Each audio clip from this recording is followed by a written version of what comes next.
Good morning, सुप्रभात, केम छो, सलाम। उम्मीद है आप सब लोग बेहतर होंगे, अपना ध्यान रख रहे होंगे। भोपाल में यहाँ बढ़िया सुबह अच्छी गुलाबी ठंड बोलते हैं इसको, कि हल्की हल्की ठंड जो चुभती नहीं है वैसी ठंड पड़ रही है। रात को भी ठंड अच्छी सी पड़ रही है और दिन में थोड़ा सा हालांकि टेम्परेचर बढ़ जाता है, पर मॉर्निंग और इवनिंग में आपको जो है वो मतलब कुछ ना कुछ जैकेट वैकेट आपको लगाना पड़ता है। अदरवाइज क्या है, ठंड जैसा महसूस तो होता है। ठीक है, मतलब मौसम पहली बार मतलब फर्स्ट टाइम मैं भोपाल के अंदर वेदर को अप्रिशिएट कर पा रहा हूँ as compare to Mumbai. Mumbai में अभी भी तापमान जो है वो हायर साइड बना हुआ है। ठंड मुंबई में मुझे लगता है कि दिसंबर के आसपास महसूस होना शुरू होगी, वो भी हल्की सी।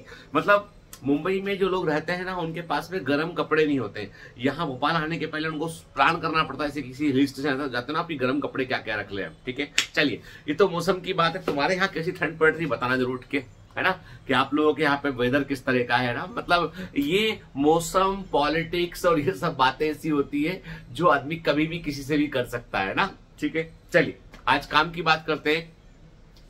एक बार क्या होता है कि आज की कहानी क्या, एक बार क्या होता है कि एक आदमी जो है वो एक सब्जी वाले के पास, फल वाले के पास जाता है। कहीं सब्जी मंडी में कहीं फल की दुकान लगी होती है, वहां पे ठेला लगा होता है, उसके पास जाता है और जाके उससे पूछता है कि भाई केले क्या दर्जन दिए। तो बोलता है साहब केले जो है वो 40 रुपए दर्जन केले हैं।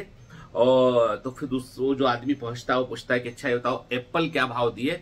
तो बोलता है कि आप सेब फल जो है वो 150 रुपए किलो है। ठीक है, बोलता है यार तुम्हारा फल थोड़ा सा महंगा नहीं है क्या।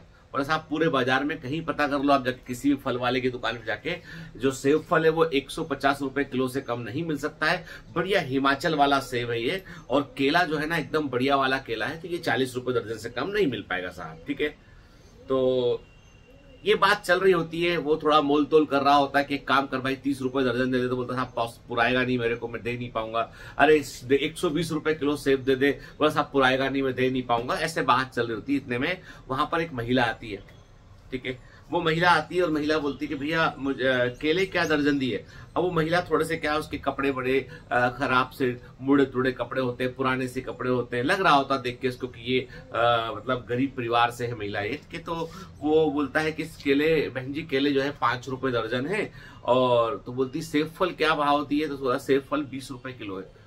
तो अब जो पहला आदमी खड़ा होता है उसका दिमाग खराब एकदम, के वो एकदम अभी कुछ बोलता नहीं, क्योंकि वो लेडी खड़ी है तो कुछ बोलता नहीं उठ के, लेकिन अंदर से बहुत गुस्सा आ रहा होता है कि देखो अब ये इसको जाने दो, मैं इसको फल वाले को ठीक करता हूँ, पुलिस में कंप्लेंट करूंगा कि ये लोगों को ठगता है।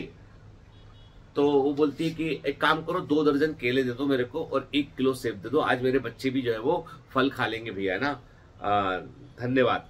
तो वो पैक कर देता, 2 दर्जन केले पैक कर देगा, 1 किलो सेब पैक कर देगा। वो अपना 30 रुपया जो भी होता है वो देती है उसको, और उसको धन्यवाद बोल के चली जाती है।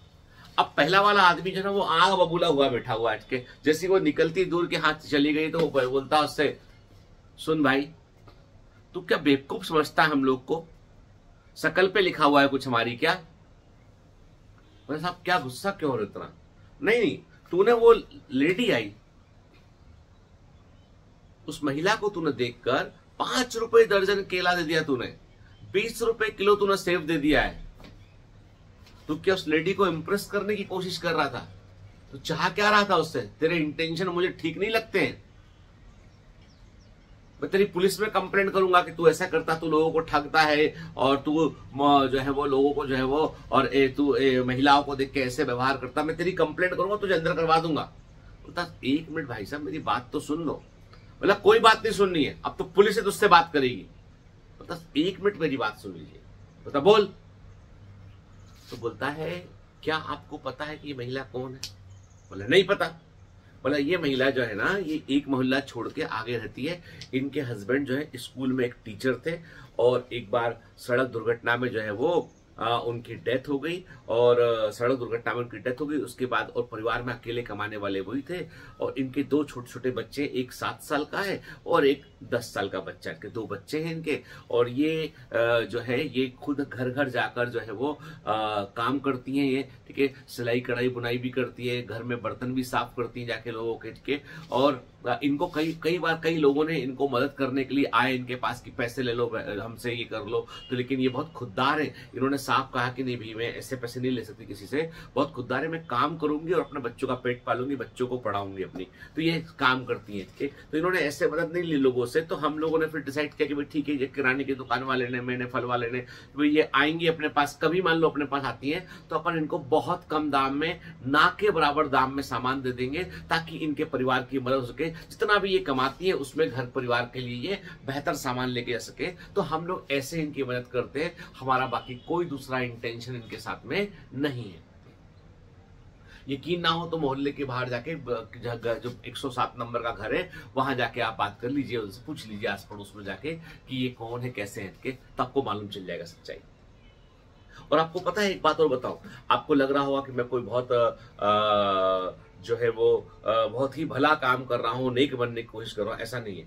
ये इतनी लकी है कि जब भी ये आती है मेरे यहाँ पे सामान खरीदती है, 20-40 जो भी मैं सामान इनको देता हूँ, उसके बाद उस दिन मेरी दुकान खूब चलती है, मेरे पास खूब सारे ग्राहक आते हैं, मेरे पूरे फल बिक जाते हैं और मुझे बहुत प्रॉफिट होता है जब भी ये आती है। और यही कहना है किराने की दुकान वाले का, यही कहना है बाकी सब लोगों का, जिसकी दुकान में ये पहुंचती है उसके लिए उसका भाग्य खुल जाता है, उस दिन उसकी दुकान खूब चलती है। ये ऊपर वाले का आशीर्वाद है कि जब दूसरे के लिए हम खुद कुछ सोचते हैं, उसके लिए कुछ करने की कोशिश करते हैं, तो हमारे लिए बहुत अच्छा होता है, ठीक है। अब आप बताओ क्या गलत है इसमें। अब वो आदमी का गुस्सा ठंडा पड़ जाता है, वो कहता हाँ बात तो सही है भाई, किसी की मदद करने का जब मौका मिले तब जो है वो मदद कर देनी चाहिए। ऐसा ही हुआ कुछ।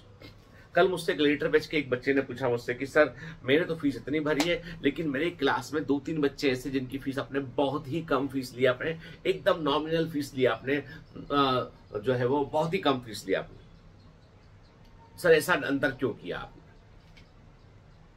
तो मैंने कहा बेटा, जब तुम बड़े हो जाओगे ना और जब तुम कुछ काम करोगे तब तुम समझने लगोगे कि तुम्हें अंदर क्यों कभी कभी अंतर रखना पड़ता है। और वो कोई गैर वाजिब या किसी से बेईमानी नहीं है, बल्कि वो सोच के, क्योंकि मुझे मालूम है कि कई बच्चे ऐसे, एक बच्चा मेरे पास आया, वो दिन में मतलब उसने बोला कि सर मैं ना टेस्ट दूंगा, ये करूंगा वो करूंगा, लेकिन मैं कुछ क्लासेस मेरी छूट जाएंगे, तो रात को मुझे होटल में काम करना पड़ता है, ठीक है, और मुझे दिन में जो है फिर मैं टेस्ट देने आऊंगा और एक दो क्लास जो फिजिक्स वगैरह की क्लास में करूंगा, क्योंकि मेरे को समय ही नहीं होता मेरे पास। तो कई बार बच्चे ऐसे आते हैं। अब ऐसे बच्चे से क्या बोलोगे आप। तो मतलब मुद्दा ये है कि कई बार है ना, आपको पता होता है आपको कि आपको क्या, मतलब मेरे पास मुझे ध्यान है जैसे कि आज की कई दिन पहले मेरे पास जो है वो एक डायबिटीज एक लेडी आई अपनी मदर को लेके दिखाने के लिए, और उसने अपनी मदर को दिखाया, देखा पूरा, हमने उसका ट्रीटमेंट रिव्यू किया। उसके बाद उसने मुझे मेरी जो फीस थी, उससे पुरानी बात है, 2017 की बात होगी, 17 की बात होगी, तो उसने 2000 रुपए मेरी कंसल्टेशन फीस थी उस समय, उसने मुझे 2000 रुपए फीस निकाली। उसने अपने साड़ी के पल्लू से बांधा, उसमें 20 रुपए का नोट, 50 रुपए का नोट, 100 रुपए का नोट, ऐसे करके इतने सारे नोट थे उसके अंदर जो बंधे हुए थे पूरे ऐसे गोल करके, ठीक है। तो मैंने पूछा ये पैसे कहाँ से लगे, आप करते क्या काम आप। बोले कि हम लोग को जो फ्रिज होता है, कूलर होता है, स्कूटी होती है, उसका कवर सिलते हैं हम लोग, ठीक है। कुरला के मुस्लिम लोग थे वो। तो मैंने कहा कि अच्छा बहन जी बताओ कि ये पैसे कैसे जुटाए आपने। कहने लगा हम तो 2 महीने से आपको दिखाने का सोच रहे थे, लेकिन क्या घर में खर्चा भी होता तो हम पैसे जोड़ रहे थे। तो मैंने बचत किया एक गुल्लक के अंदर, उसके बाद फिर आने के पहले हमने गुल्लक को फोड़ा हमने और कहा कि भाई अब डॉक्टर साहब को दिखाने चलते हैं। मेरे को मन में बहुत खराब लगा, मैंने जो है उनसे फीस ली और धन्यवाद बोला, और वो फीस मैंने वापस की। मैंने कहा मैंने आपको कुछ जांचें और दवाएं लिखी है, ये आप उससे ले लेना, ठीक है। आपकी फीस मैंने स्वीकार की, मेरे पास है, लेकिन मैं मदद के तौर पे फीस वापस कर रहा हूं, दवाओं के लिए और जांचों के लिए, ठीक है, फिर बात करेंगे, ठीक है। तो कई बार आपको ऐसा करना पड़ता है। उसके बाद कोई 2-4 दिन बाद एक फिल्म स्टार भी मेरे पास में आए, जो मतलब टीवी स्टार, फिल्म स्टार नहीं बोलूंगा, टीवी स्टार मेरे पास में आए। उनको भी समस्या थी ऐसी कुछ डायबिटीज किट के नाम नहीं ले सकता मैं, तो वो मेरे पास आए, तो उनसे मैंने जो फ्री चार्ज की मैंने उनका इन्वेस्टिगेशन भी कराया, डीएनए टेस्ट भी कराया, सब कुछ कराया। मैंने उनसे अच्छी खासी फीस चार्ज की, मैंने उनसे, ठीक है, कोई डिस्काउंट नहीं, कुछ नहीं, सब कुछ बढ़िया चार्ज किया, ठीक है। तो कभी कभी ऐसा करना पड़ता है, तो उसको लेके हम सोचे कि मैंने इससे बेईमानी की, उससे ये किया, ये गलत है, ठीक है। कई बार आपको डिफरेंशिएट करना पड़ता है कि आप क्या करना चाहते हैं आपको, ठीक है, क्लियर। तो इसको जज मत कीजिए, इसको सोचिए कि क्या बेहतर है। इससे ये शिक्षा मिलती है, जहां मौका मिले किसी की मदद करने का कर दीजिए आप, ठीक है ना। जहां आपको अपना दाम लेना हुआ दाम भी लीजिए। चलिए, have a great day, all the best, bye bye.